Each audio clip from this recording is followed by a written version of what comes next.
Bashir Islamic channel سے آپ کی بہن فرزانہ بشیر آپ سے مخاطب ہے۔ بلغ العلا بکمالہ کشفت دجا بجمالہ حسن جمیع خصالہ صلو علیہ وآلہ۔ یہ وہ مبارک مہینہ ہے جو اب شروع ہو چکا ہے۔ اس مبارک مہینے یعنی ربیع الاول میں رحمت العالمین خاتم النبیین صلی اللہ علیہ وآلہ وسلم اس دنیا میں تشریف فرما ہوئے۔ آج میں جس موضوع پر آپ سے بات کروں گی وہ ہے رسول پاک صلی اللہ علیہ وآلہ وسلم کا حلیے کا بیان۔ حضرت علی رضی اللہ تعالیٰ عنہ فرماتے ہیں کہ رسول پاک صلی اللہ علیہ وآلہ وسلم نہ زیادہ لمبے تھے نہ کوتاہ قد، ہتھیلیاں اور دونوں پاؤں پرگوشت تھے۔ یہ صفات مردوں کے لیے محمود ہے، اس لیے کہ قوت اور شجاعت کی علامت ہیں۔ عورتوں میں یہ چیز نہیں ہوتی۔ رسول پاک صلی اللہ علیہ وآلہ وسلم کا سر مبارک بھی بڑا تھا اور اعضاء کے جوڑ کی ہڈیاں بھی بڑی تھیں۔ سینے سے لے کر ناف تک بالوں کی ایک باریک دھاری تھی۔ جب رسول پاک صلی اللہ علیہ وآلہ وسلم چلتے تھے گویا کہ کسی اونچی جگہ سے نیچے کو اتر رہے ہیں۔ حضرت علی فرماتے ہیں کہ میں نے رسول پاک صلی اللہ علیہ وآلہ وسلم جیسا نہ پہلے دیکھا اور نہ بعد میں دیکھا۔ حضرت جابر بن سمرہ رضی اللہ تعالیٰ عنہ فرماتے ہیں کہ رسول پاک صلی اللہ علیہ وآلہ وسلم فراخ دہن تھے۔ آپ صلی اللہ علیہ وآلہ وسلم کی آنکھوں کی سفیدی میں سرخ ڈورے پڑے ہوئے تھے۔ ایڑی مبارک پر بہت کم گوشت تھا۔ حضرت جابر رضی اللہ تعالیٰ عنہ سے منقول ہے، وہ فرماتے ہیں کہ میں ایک مرتبہ چاندنی رات میں رسول پاک صلی اللہ علیہ وآلہ وسلم کو دیکھ رہا تھا۔ رسول پاک صلی اللہ علیہ وآلہ وسلم اس وقت سرخ جوڑا زیب تن فرما تھے۔ میں کبھی چاند کو دیکھتا اور کبھی آپ صلی اللہ علیہ وآلہ وسلم کو۔ بالآخر میں نے یہ فیصلہ کیا کہ رسول پاک صلی اللہ علیہ وآلہ وسلم چاند سے کہیں زیادہ جمیل و حسین اور منور ہیں۔ سبحان اللہ، ماشاء اللہ۔ حضرت ابو ہریرہ رضی اللہ تعالیٰ عنہ رسول پاک صلی اللہ علیہ وآلہ وسلم کا حلیہ اس طرح بیان فرماتے ہیں کہ رسول پاک صلی اللہ علیہ وآلہ وسلم اس قدر صاف شفاف، حسین اور خوبصورت تھے کہ گویا کہ چاندی سے آپ صلی اللہ علیہ وآلہ وسلم کا بدن مبارک ڈھالا گیا ہو۔ آپ صلی اللہ علیہ وآلہ وسلم کے بال مبارک قدرے خمدار گھنگریالے تھے۔ حضرت علی رضی اللہ تعالیٰ عنہ فرماتے ہیں کہ آپ صلی اللہ علیہ وآلہ وسلم کی دونوں ہتھیلیاں اور دونوں قدم گوشت سے پر تھے۔ جب چلتے زمین پر پیر جما کر چلتے، پلٹتے تو پورے بدن کے ساتھ پلٹتے۔ آپ کے دونوں شانوں کے بیچ میں مہر نبوت تھی۔ آپ خاتم النبیین تھے۔ لوگوں میں آپ سب سے زیادہ سخی تھے۔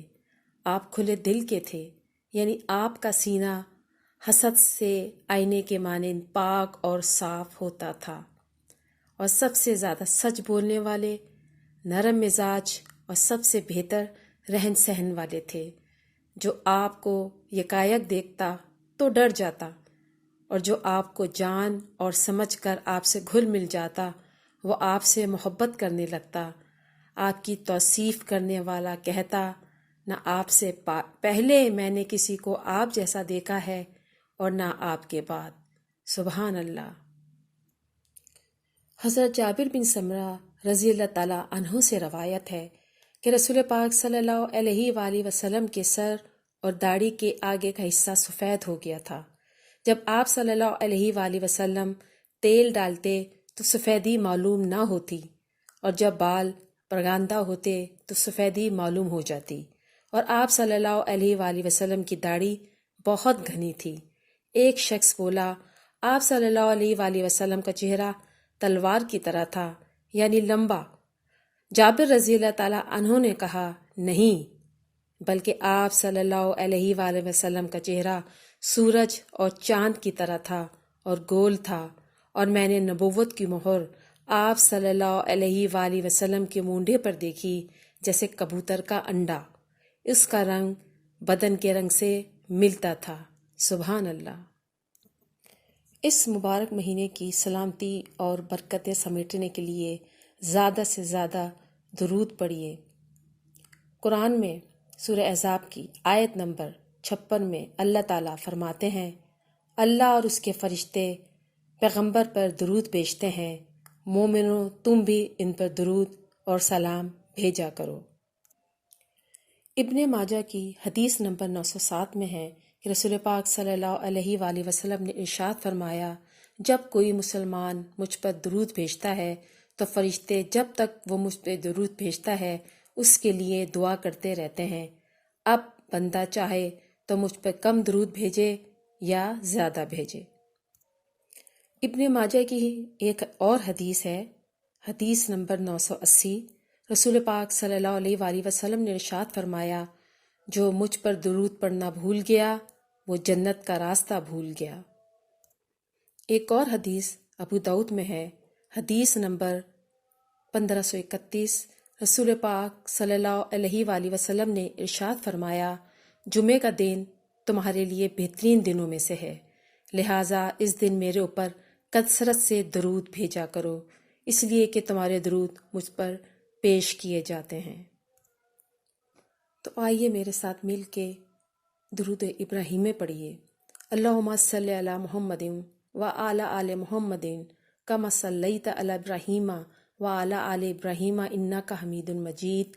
اللہم بارک علی محمد وعلی آل محمد کما بارکت علی ابراہیم وعلی آل ابراہیم انک حمید مجید۔ ماہ ربیع اول کی رحمتوں اور اس کی برکتوں کو سمیٹیے اور زیادہ سے زیادہ درود ابراہیمی پڑھیے۔ آخر میں اس دعا کے ساتھ اجازت چاہتی ہوں، اے ہمارے رب، ہم سے جو بھول ہو گئی ہو یا کوئی خطا ہو گئی ہو تو ہماری پکڑ نہ کرنا۔ اے ہمارے رب، ہم پر وہ بوجھ نہ ڈال جو ہم سے پہلے لوگوں پہ ڈالا تھا۔ اے ہمارے رب، ہم پر وہ بوجھ نہ ڈال جس کو اٹھانے کی ہم میں طاقت نہ ہو۔ ہم سے درگزر فرما اور ہمیں بخش دے اور ہم پر رحم فرما۔ آمین ثم